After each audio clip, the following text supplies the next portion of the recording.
আসসালামু আলাইকুম। আমাদের দেশে স্থূলতা এখন একটি বেশ বড় সমস্যা, অর্থাৎ মোটা হয়ে যাওয়া।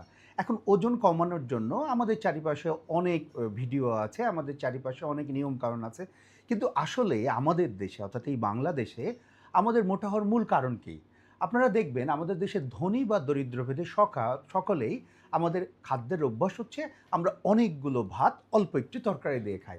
সেটা ধনী বা দরিদ্র হোক। আসলে আমাদের স্থূলতার এটিই মূল কারণ।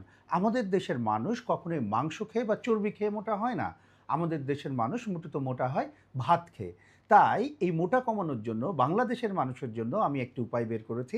এই দেশের মানুষ যদি তারা কেউ ওজন কমাইতে চায় তাহলে শুধুমাত্র তারা যদি ভাত বন্ধ করে দেয় এবং এর বদলে বেশি, বেশি করে শাকসবজি, ফলমূল এবং অবশ্যই আমিষ জাতীয় খাবার অর্থাৎ মাছ, মাংস, দুধ, ডিম গ্রহণ করে তাহলেই খুব স্বাভাবিক নিয়মেই ওজন কমিয়ে ফেলতে পারে।